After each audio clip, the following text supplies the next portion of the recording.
श्री राधे श्री राधे। और प्रिय मित्रों, भगवान हरि सबकी इच्छाएं और सबको सद्बुद्धि देते हैं। हमें भी, परिवार को भी आनंद दें। हम यही नित्य भगवान के लिए पूजा अर्चना करते हैं। देखिए, आज एक प्रसंग हमारे मन में आया कि हम अपने भक्तों को वह बात बताएं कि हम कभी भी एक कारण से, कारण का मतलब है श्राप से, जब हम कोई गलती करते हैं तो वह हमारा कारण हमारा श्राप बन जाता है। तो कभी भी कोई भी कारण एक हमको कष्ट नहीं दे सकता। क्यों? कि उसका हमारे पुण्य से कम भाव है, कम प्रभाव है। और जब उसका प्रभाव ज़्यादा हो जाता है, यानी श्राप ज़्यादा बढ़ जाता है, हमारे गलतियों के कारण ज़्यादा बढ़ जाते हैं, तो हम फिर परेशानियों में आ जाते हैं। आज मुझे आप लोगों का प्यार देखकर एक प्रसंग याद आया। प्रिय मित्रों, वीडियो को पूरा देखना। बहुत रोमांचक, हमारे ग्रंथों से चुनी हुई चीज मैं आपके सामने वीडियो चैनल के माध्यम पहुंचाना चाहता हूं। थोड़ा सा समय निकालिए। एक बार राजा दशरथ वन में भ्रमण करने के लिए जा रहे थे। साथ में रानी कैकेयी उनके साथ थी। क्यों? कि 3 रानियां थी राजा दशरथ के, कौशल्या, कैकेयी, सुमित्रा। इन तीनों रानियों में कैकेयी रानी जो थी वह अस्त्र शस्त्र चलाने में पारंगत थी। तो हमेशा राजा दशरथ अपने साथ उनको रखते थे। क्यों? कि वो अस्त्र भी चलाना जानती थी, शस्त्र भी चला सकती थी, और रथ को भी बहुत अच्छा, यानी सारथी का भी कार्य करती थी। तो जो सब गुणों में संपन्न हो, उसके लिए तो हम और आप भी चाहेंगे। ऐसे ही राजा दशरथ रानी कैकेयी को अपने साथ रखा करते थे। एक बार राजा दशरथ का सामना और बाली से हो गया। जब बाली से राजा दशरथ का आमना सामना हुआ तो दोनों में युद्ध हुआ। अब युद्ध के समय भाई आपको मालूम होगा, बाली महान योद्धा था। और महान योद्धा इसलिए था कि उसको एक वरदान था कि जो उसके सामने युद्ध करेगा उसकी आधी शक्ति और राजा बाली के अंदर आ जाएगी, सामने वाले की। इसलिए सबसे श्रेष्ठ था, एक वरदान था भाई उसके साथ, और अपना बल। अब राजा दशरथ युद्ध में हार गए। हारने के बाद अब बाली ने कहा, शर्त रखी कि राजा दशरथ या तो अपना हमें मुकुट दो या अपनी पत्नी को दो।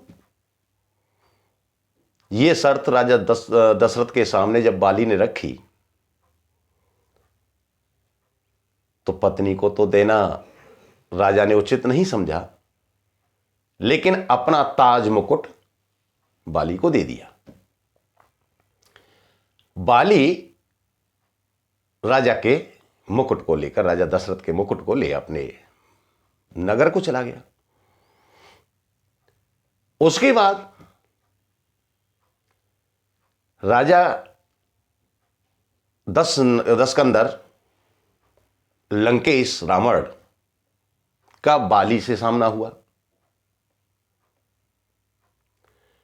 और उस युद्ध में उस जो मुकुट था वह बाली से राजा लंकापति रावण ने छीन लिया और उस मुकुट को लेकर लंका चला गया।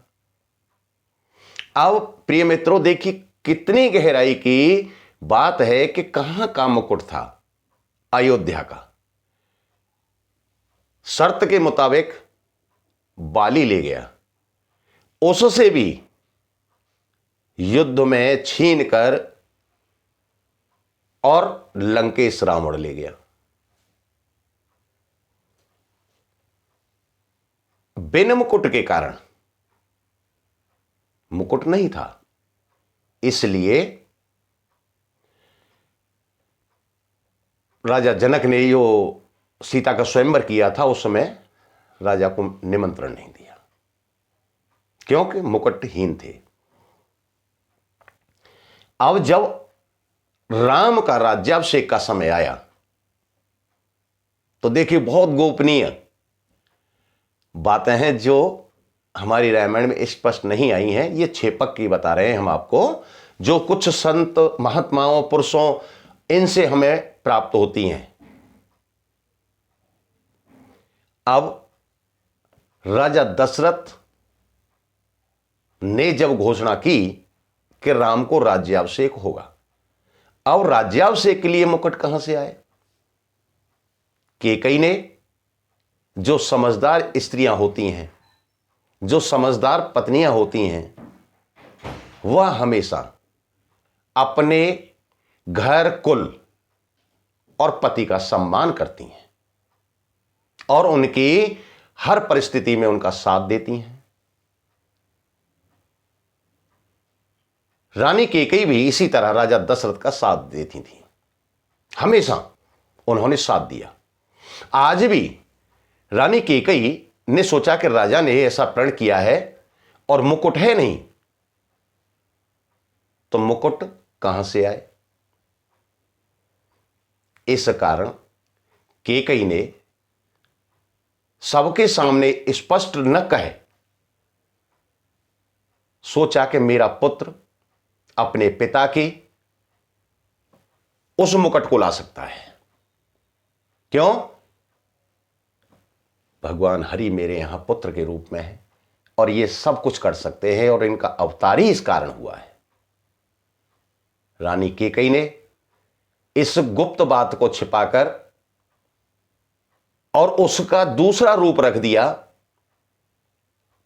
कि यदि यहां रहेंगे तो मुकुट नहीं आ सकेगा, यदि ये वन में जाएंगे वहां बाली से युद्ध होगा, बाली से युद्ध होने के बाद और आगे मुकुट आ सकता है।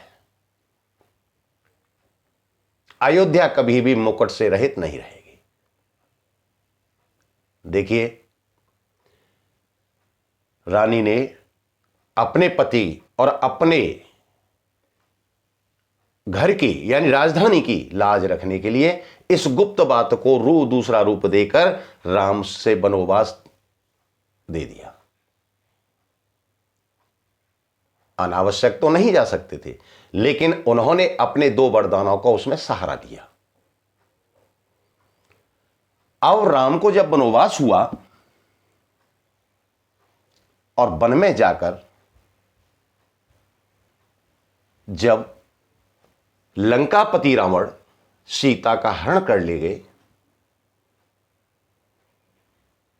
हरण के बाद कबंध का वध करते हुए जब पंपापुर नामक सरोवर पर भगवान पहुंचे, सबरी से भेंट हुई और सुग्रीव से मित्रता कर जब बाली को उन्होंने वध उसका किया, तब बाली ने कहा कि आपके पिता का मुकुट जो था उसे लंकेश ले गया है। तभी भगवान ने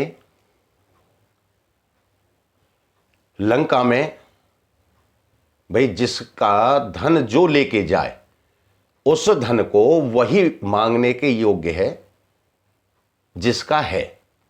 मान लीजिए आपका कोई मित्र आपसे कोई वस्तु मांग ले जाए, तो आप केवल स्वयं मांगने के लिए जाएंगे या अपने किसी परिवार के मेंबर को मांगने भेजेंगे। तो भगवान ने अंगद को भेजा और अंगद ने जब पैर जमाया और रावण पैर उठाने के लिए, उखाड़ने के लिए जब सभा में खड़ा हुआ, तो जो उसके सर का मुकुट था वो गिरा और उसने जो शेष और मुकुट थे उन सबको भगवान श्री राम के पास फेंक दिया। उसमें वह भी मुकुट था जो राजा दशरथ का बताया गया है। ऐसा छेपक में आया है। इस तरह राम ने अपने पिता के मुकुट को अयोध्या में लाकर रखा। प्रिय मित्रों, ये छोटे छोटे छेपक हमें संतों के, महात्माओं के, गुरुओं के, और कहते हैं ना सत्संग, सत्संग से ही ये सारी चीजें प्राप्त होती है। ये छेपक वगैरह भी एक सत्संग में ही संत पुरुषों ने बनाए और वही हमारे और आपके सामने आते हैं। तो श्री राधे, श्री राधे।